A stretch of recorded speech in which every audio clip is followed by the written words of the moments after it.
Salatullah salamu. Bismillahirrahmanirrahim. Assalamualaikum warahmatullahi wabarakatuh. Alhamdulillah wassalatu wassalamu ala rasulillah wa ala alihi wa sahbihi wa mawalah wa la hawla wa la quwata illa billahi wa ba'du. Alhamdulillah, segala puja dan puji hanya milik Allah subhanahu wa ta'ala. Salawat dan juga salam kita hadiahkan kepada Rasul kita Nabi besar Muhammad sallallahu alaihi wa ala alihi wasallam. Ma'asyiral muslimin wal muslimat rahimakumullah. Biasa kita mengkaji tafsir dari surah-surah pendek dalam juz amma. Tapi malam ini kajian kita buat tematik karena bulan ini sudah masuk bulan Rabiul Awal. Artinya bulan Rabiul Awal ini banyak sejarah. Dari sejarah-sejarah Nabi kita yang mulia alaihi salatu wassalam, mulai dari kelahiran beliau, hijrah beliau sampai wafat beliau, itu semua terjadi di bulan Rabiul Awal. Tapi yang saya ingin jelaskan malam ini bukan bicara soal sejarah tentang kelahiran sampai wafat beliau terlalu lama. Kemarin saya ngisi kajian di mana itu, padahal sudah saya singkat tuh kajian itu, mau 2 jam juga tuh. Kalau nggak disingkat bisa 5 jam sampai serahkan itu. Itu kalau cerita sejarah Nabi itu pun secara singkat. Malam ini kita akan membahas kenapa kita harus mencintai Nabi Sallallahu Alaihi Wasallam dan bagaimana pula caranya kita mencintai Nabi Sallallahu Alaihi Wasallam. Sebelum kita sebutkan poin-poinnya, kita akan menyebutkan beberapa kisah dulu yang terjadi di zaman Nabi Sallallahu Alaihi Wasallam. Kita tahu bahwa Nabi Sallallahu Alaihi Wasallam bukan hanya diutus kepada manusia, tetapi juga kepada bangsa jin. Dan itu satu-satunya Nabi yang diutus kepada bangsa jin adalah Rasul kita.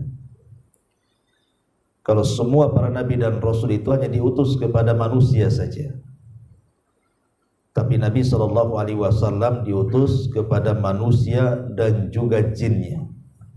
Sebagaimana Allah mengatakan dalam surah Adz-Dzariyat, wa ma khalaqtul jinna wal insa illa liya'budun. Tidaklah aku ciptakan jin dan manusia melainkan aku perintahkan mereka untuk beribadah kepada Allah Azza wa Jalla. Dan kisah berimannya jin kepada Nabi Sallallahu Alaihi Wasallam ma'ruf.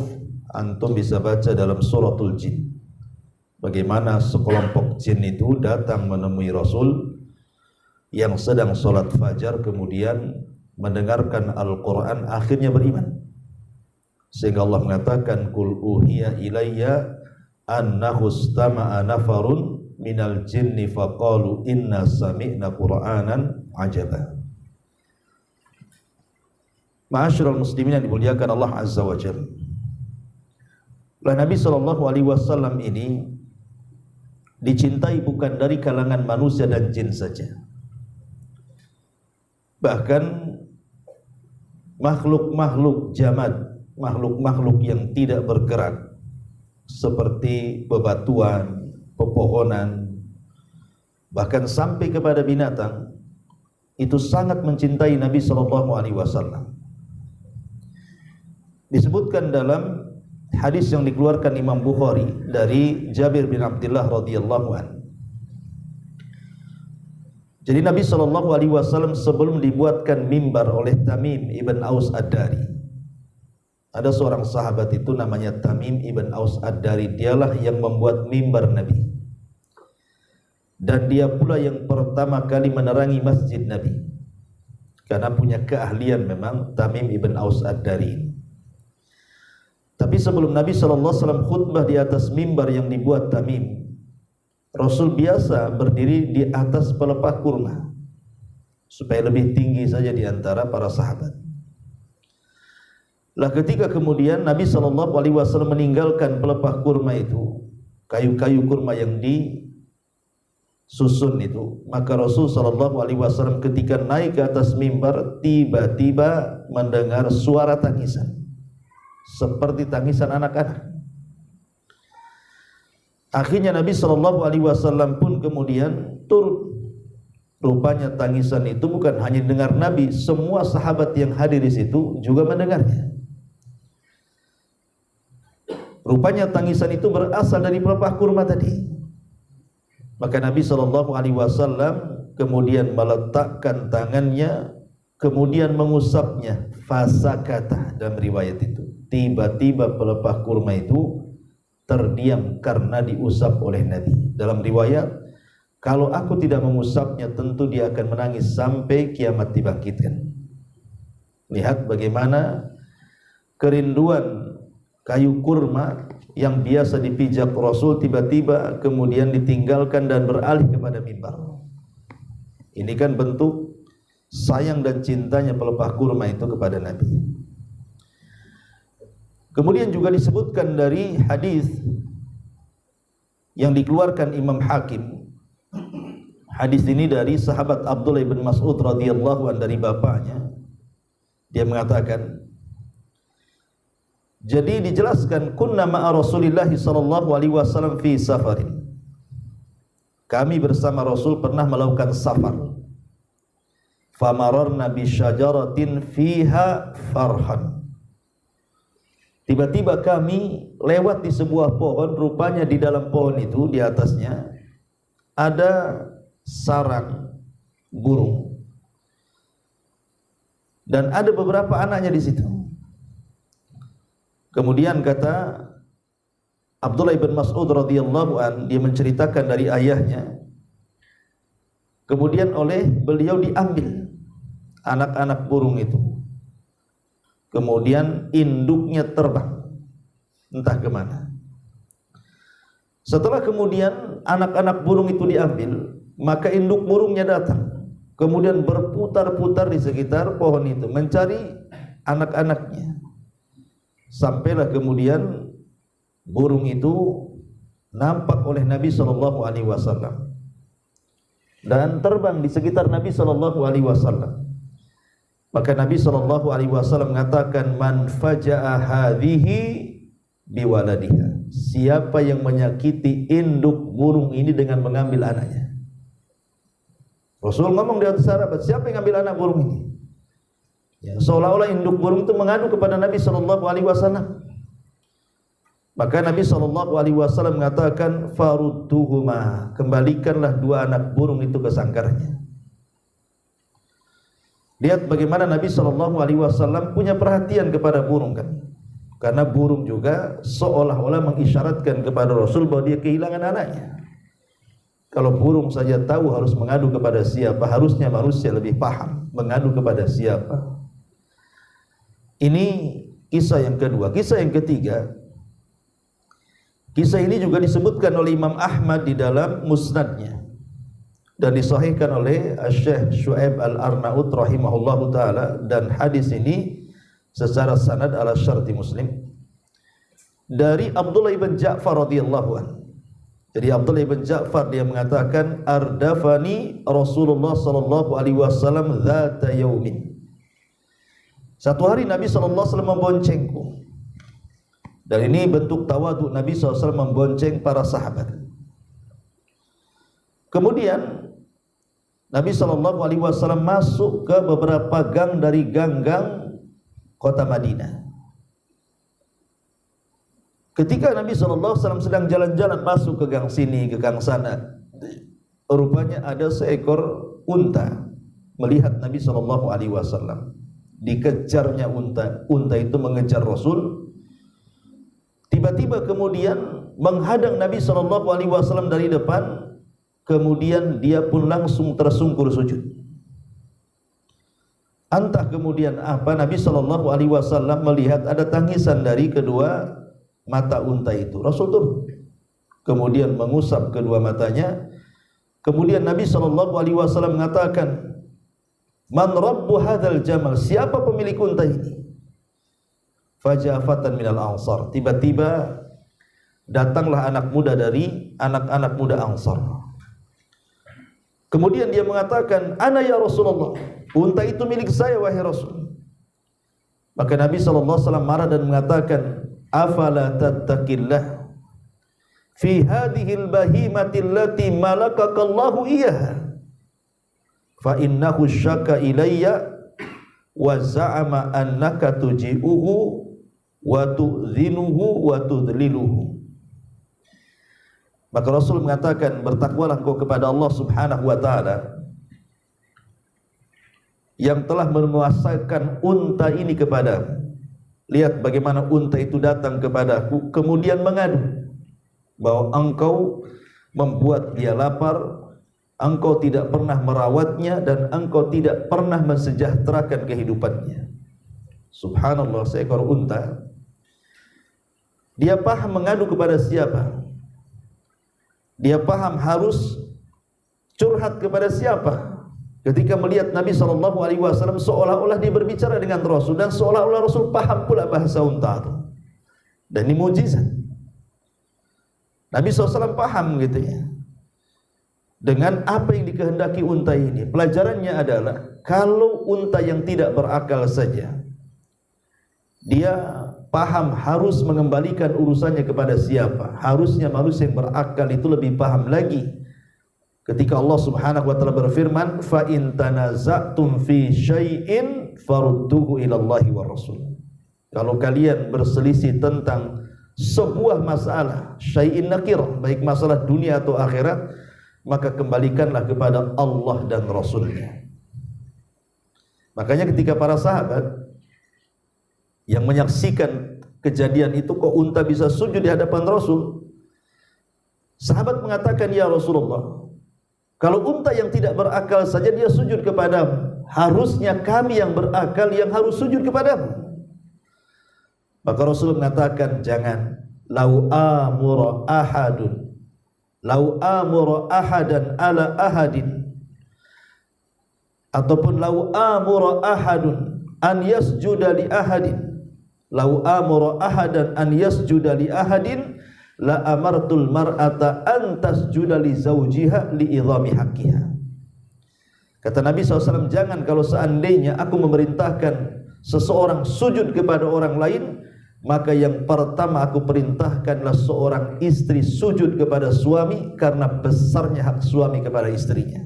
Tapi tidak kulakukan. Lihat bagaimana kisah yang ketiga, unta mengadu kepada Nabi SAW karena kecintaannya. Kemudian yang keempat.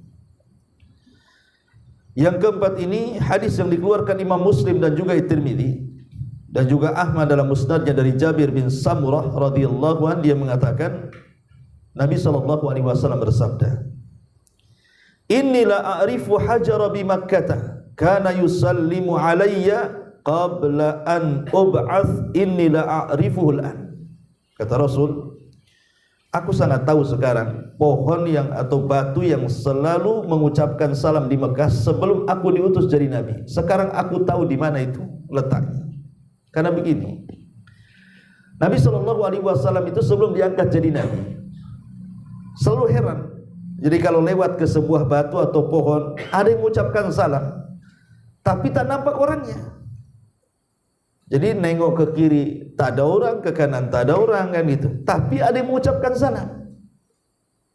Kira-kira antum kalau lewat malam-malam gitu kan, di kegelapan, "Assalamualaikum." Kira-kira antum apa? Nggak nengok Ustaz. Jawab pun tidak. Langkah 1000 kan gitu. Jadi Nabi SAW selalu mencari-cari orang yang mengucapkan salam itu.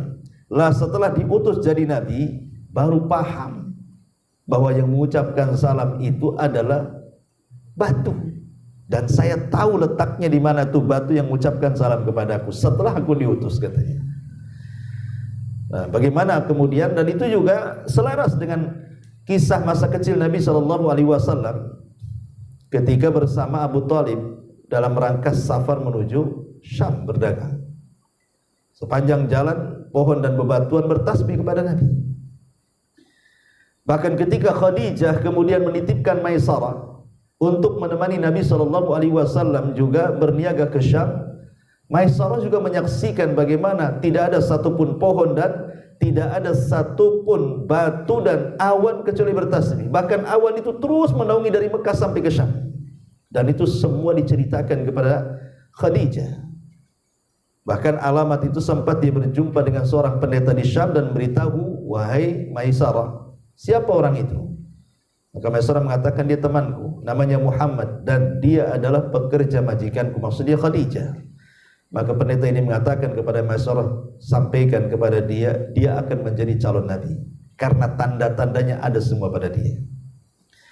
Artinya di sini bagaimana pepohonan dan bebatuan mengucapkan salam karena kecintaan mereka kepada Nabi SAW. Bahkan bukan hanya itu saja, makanan. Ingat peristiwa ketika Nabi SAW berhasil memerangi orang Yahudi terakhir kalinya di Khaybar. Kan perang melawan Yahudi 4 kali. Perang melawan Bani Quraisy, perang melawan Bani Nadir, perang melawan Bani Quraidah, terakhir perang melawan Yahudi Khaybar. Atau perang yang disebut perang Khaybar. Jadi orang-orang Yahudi dendam kepada Rasul. Ada seorang wanita yang keluarganya terbunuh dalam peperangan itu. Orang Yahudi, dia dendam kepada Rasul, namanya Zainab bintul Harits. Jadi Zainab bintul Harits ini pura-pura mengundang Nabi SAW untuk makan di rumah dia. Kemudian dia sempat bertanya, makanan apa kesukaan Nabi? Kemudian dikatakan Nabi itu suka paha kambing. Akhirnya dicarikan paha kambing, kemudian dimasak dengan lezat. Masalahnya setelah dimasak dilumuri racun. Lah ketika Nabi SAW, Nabi itu tidak pernah menolak undangan. Dan ini juga dalil bahwa makanan ahli kitab itu boleh dimakan. Ini kan masalah daging kan disembelih. Ya. Dan yang undang Yahudi, berarti makan daging dari orang Nasrani atau Yahudi itu halal, itulah. Karena Rasul diundang oleh Zainab bintul Harits, seorang Yahudi. Sebagai Allah mengatakan di dalam Al-Qur'an, wa ta'amul ladzina utul kitaba hillu lakum. Dan makanan dari ahli kitab, maksudnya sembelihannya itu halal bagi kalian. Lah ketika beberapa sahabat yang ikut, mereka hendak memakan, tapi kan mereka menunggu Nabi. Maka Nabi SAW mengambil paha kambing kemudian memakannya. Tiba-tiba saat makan, paha itu tiba-tiba ngasih tahu, bicara, ya Muhammad, jangan kau teruskan karena dalam diriku sudah terlumuri racun, gitu. Tapi masalahnya racun itu sudah masuk sedikit. Lah sahabat ini sebelum Nabi SAW meminta kepada yang lain untuk makan, yang satu pula sudah makan juga. Yang satu sahabat, saya lupa namanya, dia makan juga dan makan racun juga, tapi baru sedikit juga. Kemudian Nabi SAW langsung meletakkan paha kambing dan meminta sahabat untuk meletakkannya. Nabi langsung kemudian meminta agar seluruh pembesar Yahudi hadir di situ. Setelah pembesar Yahudi hadir, kemudian Nabi SAW mengatakan, aku akan berikan kalian 3 soalan. Tolong jawab dengan jujur. Siap kalian? Maka orang Yahudi semua yang mengatakan siap. Kata Rasul, man abukum, siapa bapak kalian? Maka orang Yahudi mengatakan, bapak kami fulan bin fulan bin fulan bin fulan. Kata Rasul, kadzabtum, dusta kalian. Bapak kalian itu yang ini, fulan bin fulan bin fulan bin fulan bin fulan. Rasul tahu silsilahnya orang Yahudi.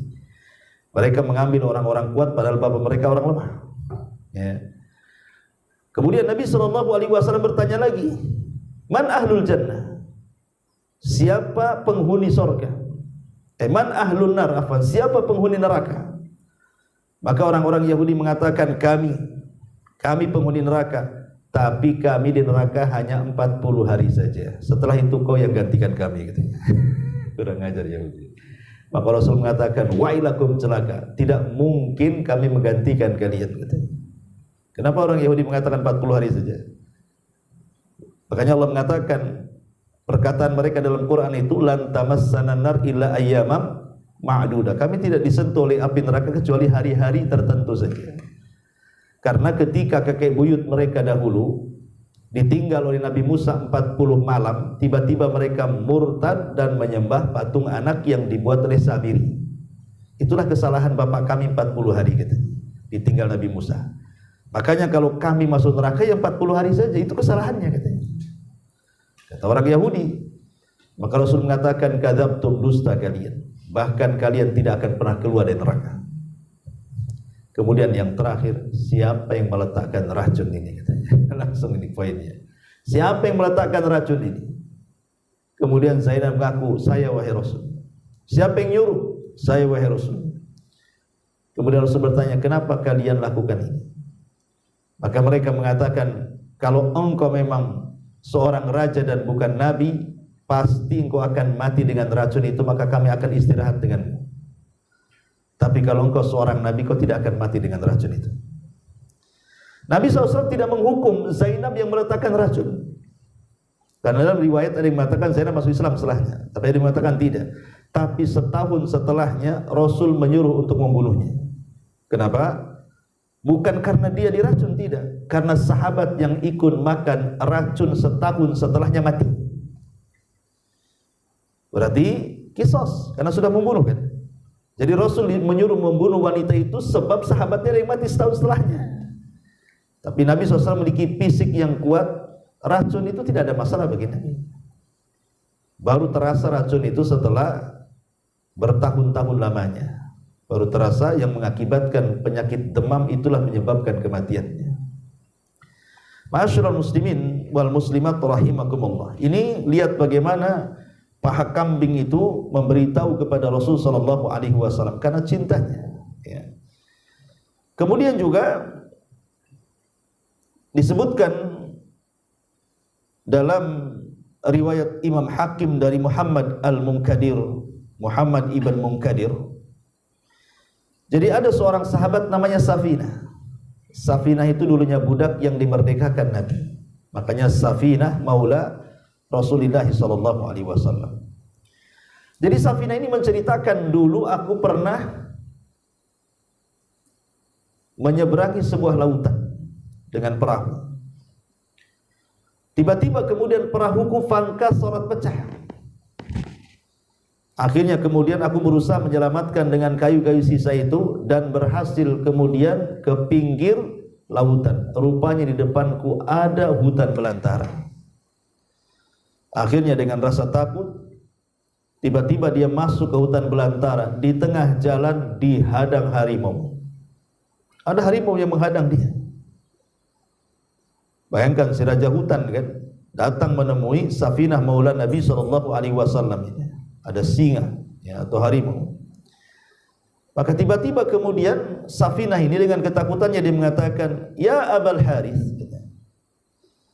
ana maula Rasulullah sallallahu alaihi wasallam." Wahai Abul Harith, maksudnya seolah kunyahkan kepada singa yang menghadangnya. "Hei Abul Harith," katanya, "aku ini pembantu Nabi, kau jangan makan aku." Tiba-tiba singa ini fataqta'a ra'sahu, tiba-tiba ngangguk-ngangguk pula singa itu, kayak paham, ya. Yang lebih hebat lagi adalah kemudian dia mengisyaratkan agar dia naik di punggungnya, kemudian dia pun naik, kemudian diantar jalan pulangnya, sampai akhirnya dia pun tidak tersesat jalan. Bayangkan singa yang luar biasa. Hadis ini disahihkan juga oleh Al-Imam Al-Zahabi rahimahullahu ta'ala. Lihat, singa saja sangat menghargai Nabi, padahal hanya disebut namanya, saya adalah pembantu Nabi. Kira-kira kalau antum ketemu singa, ngomong apa ya? Ya, saya umat Nabi. Umat Nabi apa? Buat bid'ah jari-jari. Masyarul muslimin yang dimuliakan Allah Azza wa Jalla. Jadi itu contoh-contoh, ya, contoh-contoh dari binatang-binatang yang tidak, makhluk yang tidak berakal. kemudian makhluk yang sifatnya jamad seperti pohon dan batu, mereka mengagungkan Nabi sallallahu alaihi wasallam. Kita masuk kepada kisah-kisahnya manusia sekarang. Tentu dimulai daripada para sahabat Nabi, karena kita tahu bahwa tidak ada sejarah satu generasi yang sangat mencintai nabinya melebihi para sahabat. Sampai Urwah itu menceritakan, kalau Rasul meludah ditangkap oleh para sahabat, kemudian ludahnya digosokkan ke badannya, tabarruk, untuk mencari berkah. Kalau Nabi sallallahu alaihi wasallam, beliau bercukur rambut, itu rambutnya berebut, ya, karena menyimpan rambut Rasul itu berkah. Kalau Nabi sallallahu alaihi wasallam berwudu, itu hampir perang mengambil sisa air wudunya. Itu pengakuan Urwah. Ini menunjukkan bahwa tidak ada satu kaum yang memuliakan pimpinannya, karena Urwah mengatakan, aku juga pernah datang ke Persia, aku pernah datang ke Romawi. Rakyat mereka biasa saja mengagungkan Raja Persia atau Romawi, tidak seperti para sahabat mengagungkan Nabi sallallahu alaihi wasallam, luar biasa. Itulah kecintaan para sahabat kepada Nabi sallallahu alaihi wasallam. Tapi ini khususiah, ya. Jadi badan Nabi sallallahu alaihi wasallam secara zat itu berkah, ini khususiah Nabi. Jadi kalau Nabi sallallahu alaihi wasallam berkeringat, sampai Anas bin Malik menceritakan, ibu waktu Rasul sedang tidur, jadi dahinya itu banyak keringat, nyucur. Ya, zaman Rasul tidak ada AC, ya, keringatan kan itu. Tiba-tiba kemudian ambil qarurah, botol, Ummu Sulaim itu. Ummu Sulaim ibunya Anas bin Malik radhiyallahu. Tiba-tiba kemudian meletakkan botol itu di samping kepala Nabi, jadi supaya netes masuk ke botol itu keringatnya itu. Ketika Nabi sallallahu alaihi wasallam terbangun, kagetlah dan mengatakan, apa yang kau lakukan wahai Ummu Sulaim? Ya, dia mengatakan, aku ingin menjadikan keringatmu sebagai minyak wangi gitu. Karena harumnya keringat Rasul. Karena Nabi SAW itu suka dengan harum-haruman. Rasul suka dengan harum-haruman, suka dengan manis-manisan, dan suka menggunakan pakaian berwarna putih, itu Nabi. Ya, kalau kita melihat kitab Sama'il Muhammadiyah itu seperti dijelaskan. Ya, makanya dari kejauhan saja Nabi SAW itu sudah tercium baunya, karena sangat harum sekali. Kalau antum tak tahu bau apa yang keluar, ya. Taib. Dikisahkan dalam sebuah hadis yang dikeluarkan Imam Muslim, dari Rabi'ah bin Ka'ab radhiyallahu anhu. Rabi'ah bin Ka'ab ini sering saya ceritakan, usianya baru 10 tahun. Tetapi Rabi'ah ini luar biasa mencintai Nabi sallallahu alaihi wasallam, walaupun usia 10 tahun itu kan belum balik, ikhwan. Baliknya laki-laki kan 15 tahun. Ya. Jadi kalau malam-malam itu dia jarang tidur. Dan dia suka tidur tidak, kalaupun harus tidur tidak jauh dari pintu rumah Nabi sallallahu alaihi wasallam. Khawatir kalau Nabi bangun malam-malam butuh dia, tinggal panggil aja gitu maksudnya. Jadi kalau Nabi SAW butuh malam-malam nih, butuh air wudu, maka dia ambilkan, butuh sendal, maka dia ambilkan, butuh siwak, dia ambilkan. Pokoknya setiap malam Rabi'ah ini Ibn Ka'ab radhiyallahu anhu selalu menyediakan hajatnya Nabi sallallahu alaihi wasallam. Lah Nabi itu tidak pernah melupakan kebaikan orang, pasti Rasul akan membalasnya. Sehingga dia memanggil Rabi'ah, wahai Rabi'ah, kau sudah banyak membantuku. Kalau begitu mintalah sesuatu kepadaku, aku akan beri. Maka Rabi'ah terdiam. Akhirnya tiba-tiba dia mengatakan, mungkin bagi dia biasa, tapi bagi kita luar biasa jawabannya. Dia mengatakan, ya Rasulullah, inni uridu ma'aka fil jannah. Rasul, aku hanya ingin menjadi temanmu di surga. Anak 10 tahun ngomong seperti itu, ya Rasul, aku hanya ingin menjadi temanmu di surga.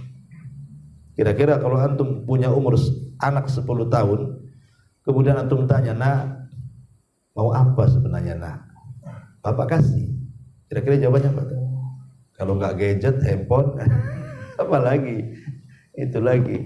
Nah, ada handphone aja di otak dia sekarang. Makanya lihat jadi bejat-bejat, anak-anak belum balik aja sudah bunuh, sudah perkosa orang. Naudzubillah. Itu karena yang disodorkan alat perusak kan itu. Di mana itu yang kejadian itu? Anak kecil belum balik tapi sudah memperkosa dan membunuh orang. Rupanya ketika diinterogasi polisi karena habis nonton film porno di handphone. Ya. Makanya saya nasihatkan janganlah dikasih anak-anak atau handphone itu. Jangan. Ya.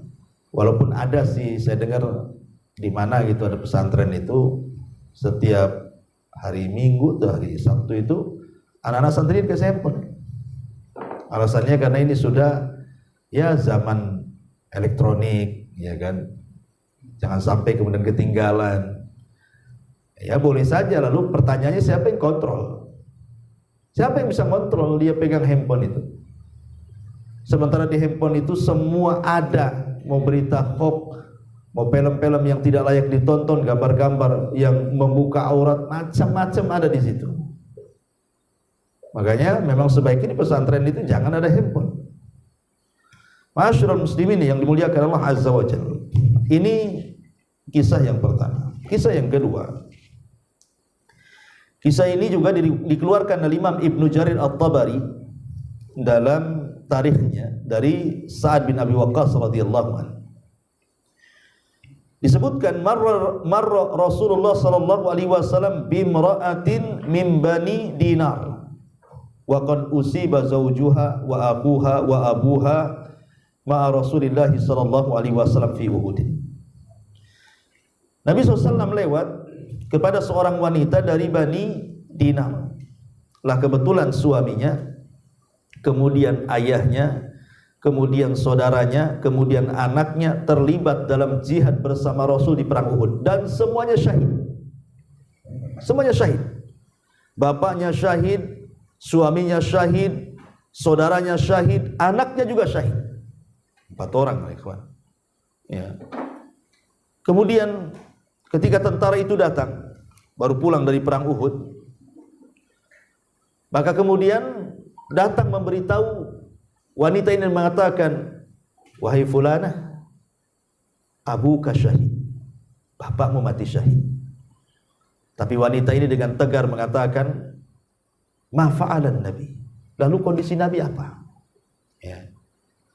Kemudian datang lagi orang lain mengatakan, ya fulana, akhuka syahid, saudaramu mati syahid. Tidak peduli dia mengatakan, wa ma fa'alan Nabi, lalu apa yang dilakukan Nabi? Bagaimana Nabi sehat atau tidak?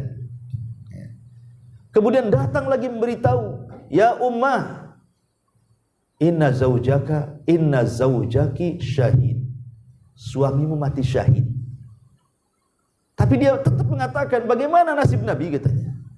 Sampai yang terakhir mengatakan, dan anakmu juga mati syahid. Tetap dia mengatakan, bagaimana dengan Nabi SAW? Orang-orang mengatakan Nabi selamat, karena kan di perang Uhud, jangankan para sahabat Nabi saja terperangkap dalam perangkap Quraisy. Masuk dalam lubang, kemudian besinya sampai dipukul sampai pecah menjadi 2, serpihannya menancap di pipi, kemudian gerhamnya sampai retak. Ya kan? Kalah kaum muslimin perang Uhud, sampai kemudian ketika Mus'ab ibn Umair yang perawakannya sama dengan Nabi itu menjadikan fitnah bahwa Nabi sudah mati, karena kalau sama-sama pakai baju besi antara Mus'ab bin Umair dengan Nabi itu ya kurang lebih saja.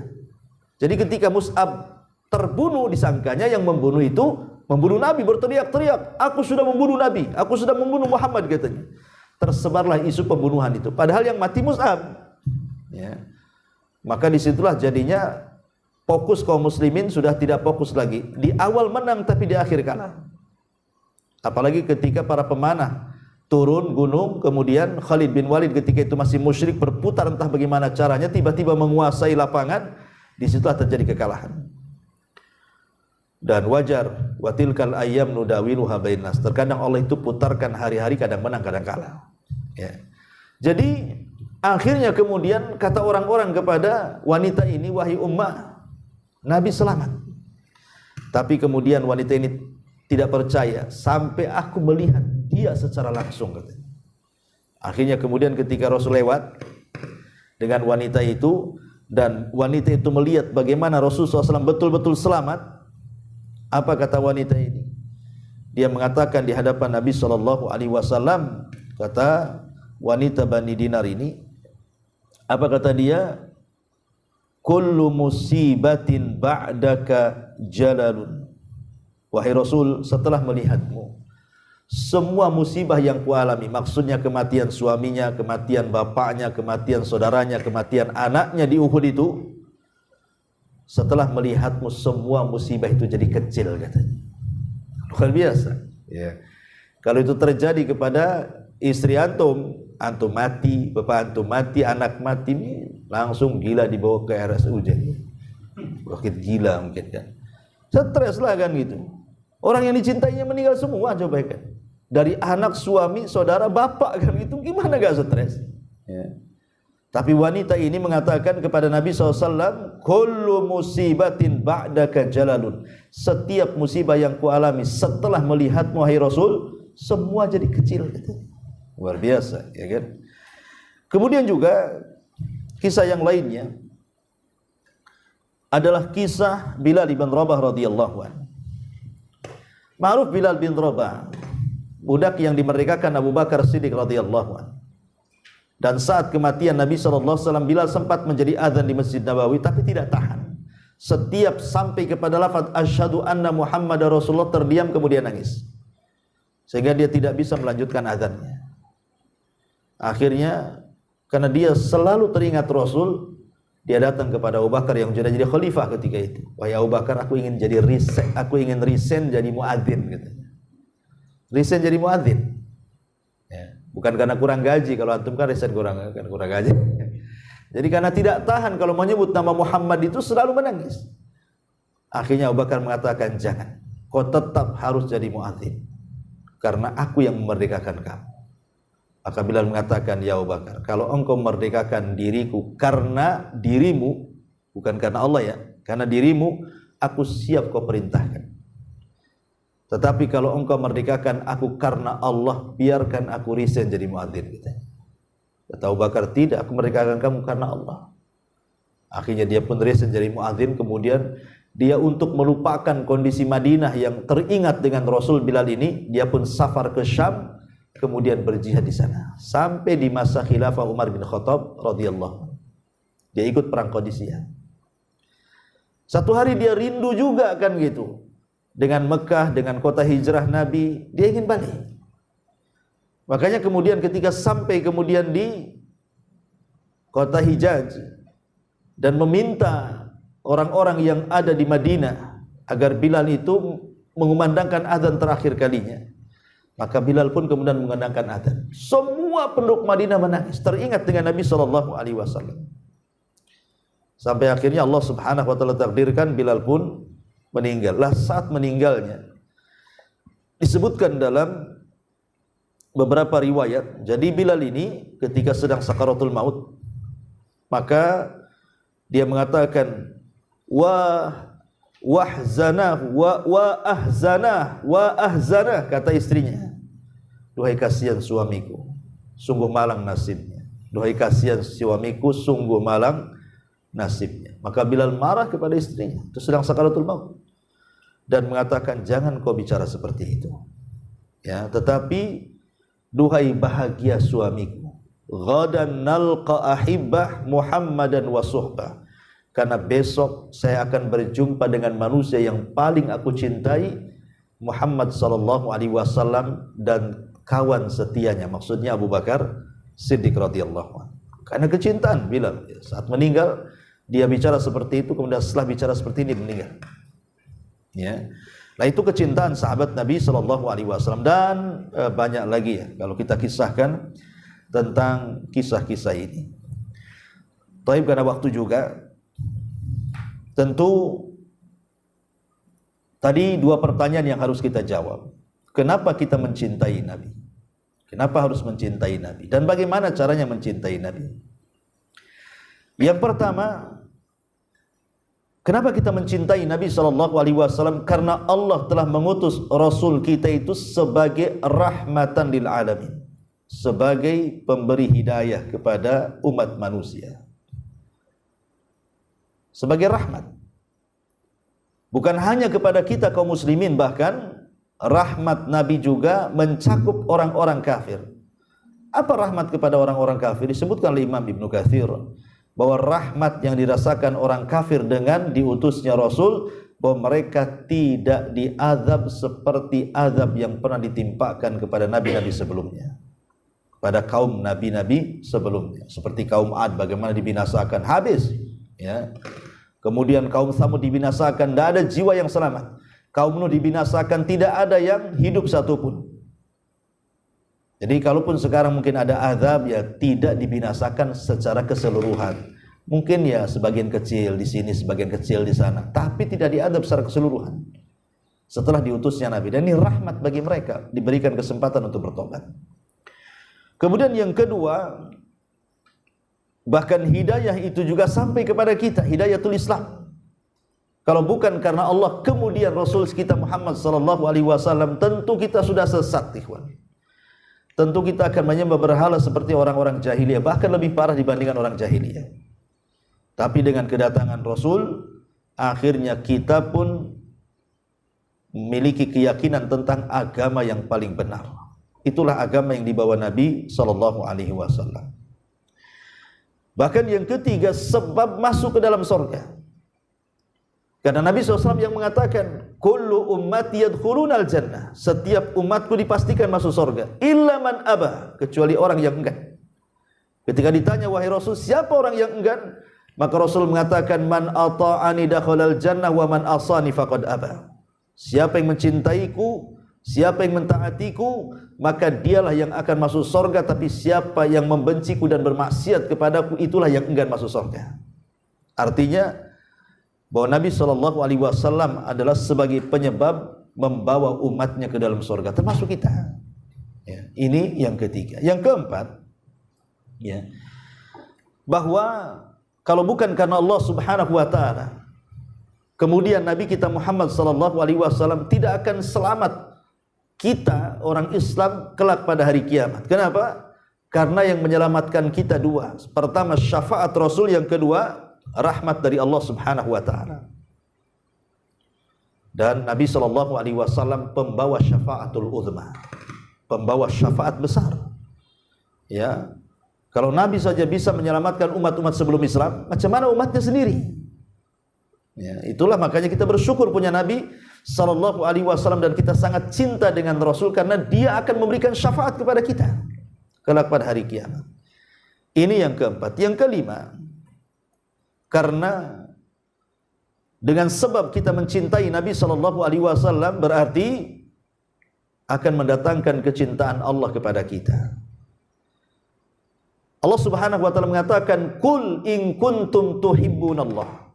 Katakan ya Muhammad, kalau kalian merasa cinta kepada Allah, fattabi'uni, ikuti aku.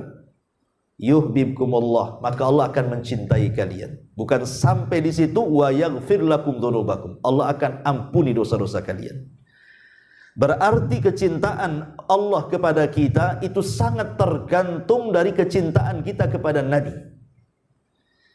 Kalau kita cinta dengan Nabi, berarti Allah cinta dengan kita. Kalau kita benci dengan Nabi, berarti Allah benci dengan kita. Dan hadis yang ma'ruf, kalau Allah sudah cinta dengan hambanya, apa yang terjadi? Dia panggil Jibril. Jibril, aku cinta dengan si A, maka aku harus cinta juga. Maka Jibril mengatakan kepada para malaikat yang lain, hei malaikat-malaikat Allah dimanapun berada, Allah sudah mencintai si fulan, kalian harus cinta juga dengan si fulan. Lihat akibat cinta Allah kepada kita, semua malaikat mencintai kita.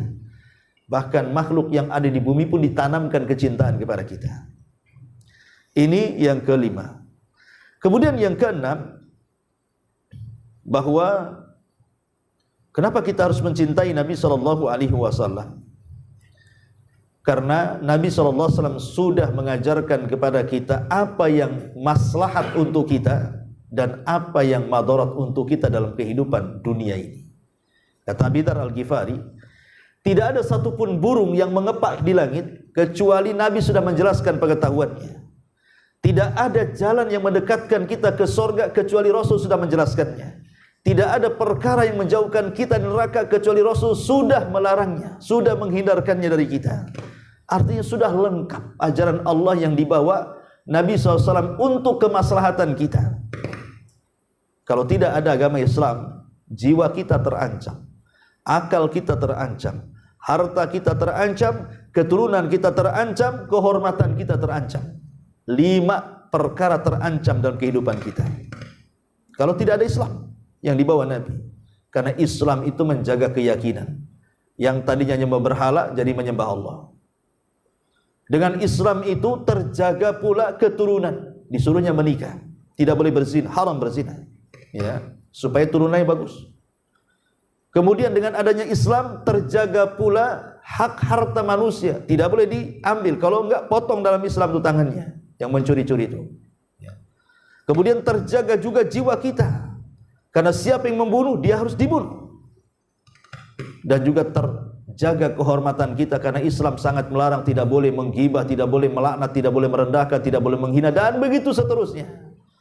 Lihat, begitu indahnya ajaran yang dibawa Nabi SAW Islam kepada kita, ya wajar kita harus mencintai Nabi. Ya, itulah kenapa kita harus mencintai Nabi. Ya, masih banyak, kita singkat saja sampai di sini. Pertanyaan yang terakhir, bagaimana caranya kita mencintai Nabi SAW? Kalau tadi, kenapa kita harus mencintai Nabi? Itulah jawabannya. Sekarang bagaimana caranya kita mencintai Nabi SAW? Secara singkat, yang pertama, ta'atu Rasulillah SAW wattiba'u. Taat dengan perintah Rasul, ikuti sunnahnya, ikuti perintahnya, jauhi larangannya. Ya. Ini yang pertama. Yang kedua adalah ta'zimun Nabi sallallahu alaihi wasallam wa tauqiruhu wal adabu ma'ah. Berusaha untuk mengagungkan Nabi, memuliakan Nabi, dan beradab dengan Nabi. Karena ada orang-orang yang tidak beradab dengan Nabi. Seperti orang-orang siapa? Ingkarus sunnah. Mereka mengatakan, kami manusia, Muhammad juga manusia. Apa bedanya kami dengan Muhammad? Kalau dia bicara bisa salah bisa benar, sebagaimana kita bisa salah bisa benar, sehingga hadis Nabi itu tidak perlu diterima, katanya. Kalau Al-Quran, ya kita terima, karena itu firman Allah, tidak mungkin salah. Maka keluarlah gerakan ingkaru sunnah. Ingkaru sunnah, ya kan? Mengingkari sunnah cukup dengan Quran saja. Ini kan tidak beradab dengan Nabi, tidak beradab dengan Nabi orang seperti ini. Ya. Atau muncul satu pemahaman di masyarakat itu tentang masalah solat. Solat itu tidak perlu kayak antum gerakan dari takbiratul ihram sampai salam. Solat itu sing penting eling. Itu bahasa apa tuh? Ya. Solat itu sing penting eling. Kalau sudah eling tidak perlu solat, katanya. Dalilnya, wa'budullaha hatta ya'tiyakal yakin. Sembahlah Allah sampai datang keyakinan. Jadi kalau sudah yakin, tidak perlu lagi menyembah Allah. Dan Allah mengatakan dalam Al-Quran, innas salata li dzikri. Salat itu untuk mengingatku. Kalau sudah ingat tak perlu salat, katanya. Bayangkan. Makanya keluarlah bahasa tak perlu salat, yang penting ingat. Ya. Gak usah salat, sing penting eling. Ya. Repot kayak gini. Padahal ayat tadi wa'budullah hatta ya'tiyakal yakin itu maksudnya apa? Sembah Allah sampai mati. Dan yang dimaksud inna salata li dzikri, maksudnya salat itu untuk mengingat Allah. Maksudnya dalam salat itu banyak bacaan di situ. Ini kan tidak beradab akhirnya. Nabi loh, kalau memang tak perlu salat sing penting eling itu, harusnya Nabi yang paling eling. Dia pun salat, tidak pernah meninggalkan salat wajib, ditambah pula bagi dia salat sunnah itu wajib, sampai pecah-pecah kakinya. Sampai Aisyah mengatakan, Rasul sudahlah cukupkan yang sunnah, ngapain kok sibuk dengan yang wajib? Kata Nabi SAW mengatakan, ya Aisyah afala akunu abdan syakura. Salahkah aku menjadi hamba yang bersyukur? Biarkan aku salat, katanya. Itu sekelas Nabi.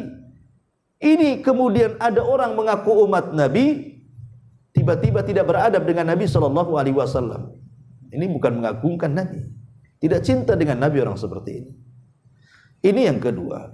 Yang ketiga, al-iqtida'u bihi wal amalu bis sunnatihi wa takhalluq bi akhlaqihi. Berusaha mengikuti, beramal dengan sunnahnya, dan berakhlak dengan akhlak Nabi. Ikhwan, kalau saya puji antum, manusia memuji manusia itu sudah biasa. Karena manusia memuji manusia juga tidak akan selamanya saja. Karena terkadang ada maksud di balik pujian, tak mau pinjam uang, mengutang, pinjam, ya dipuji-puji kan itu. Biasa kalau orang memuji manusia. Manusia memuji manusia itu biasa.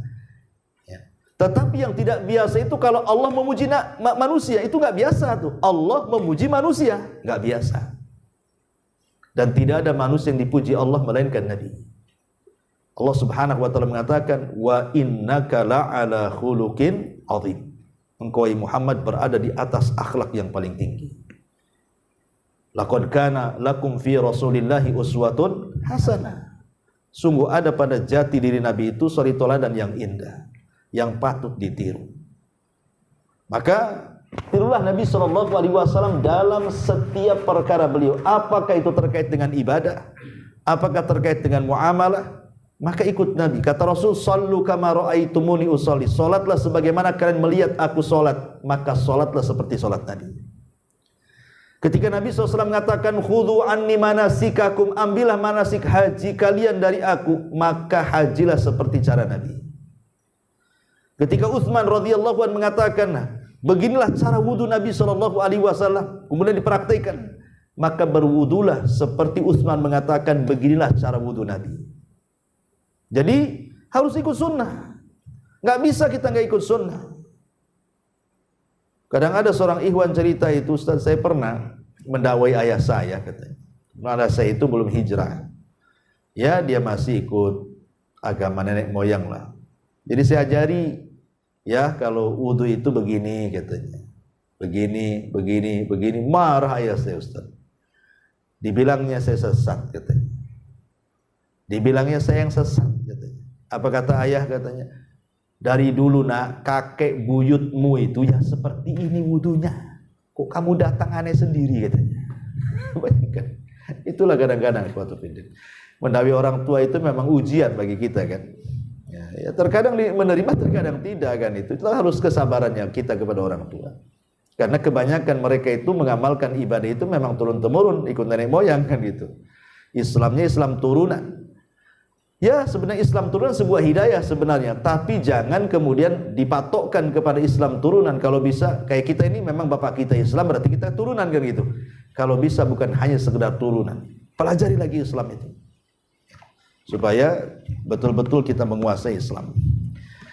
Kemudian juga yang keempat, kathratu dzikrihi sallallahu alaihi wasallam, memperbanyak menyebut Rasul, atau dengan kata lain bersolawat, memperbanyak solawat kepada Nabi sallallahu alaihi wasallam.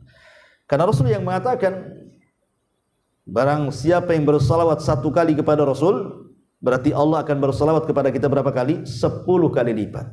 Ketika kita mengatakan Allahumma sholli ala Muhammad, berarti kita katakan, ya Allah, pujilah nabiku Muhammad di atas makhluk yang di langit sana. Maka Allah akan memuji kita di hadapan makhluk di langit sana 10 kali lipat.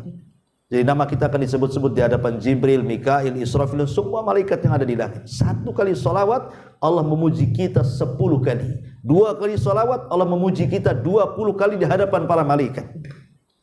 Luar biasa ya. Dan orang yang cinta itu tentu yang diingat yang dicintainya. Kalau antum cinta sama perempuan dulu waktu masih muda, kan pasti dia aja yang antum ingat tuh. Tengok pohon pisang, ingat dia, ya kan? Tengok tiang listrik, kebetulan warnanya hitam gitu kan. Pula dia kulit hitam, kok ingat dia pula kan gitu. Jadi kadang-kadang kalau kita logikakan bahwa setiap orang yang dicintai itu pasti akan gila dengan yang dicintainya. Ingat waktu saya kisahkan kepada antum tentang kisah Laila Majnun. Laila Majnun, ya, ingat kisahnya kan? Jadi ada seseorang yang sangat cinta dengan seorang wanita namanya Laila. Kalau malam senang dia, kalau siang dia benci. Karena bahasa Arab malam itu lailun, berarti pacar dia disebut-sebut malam hari.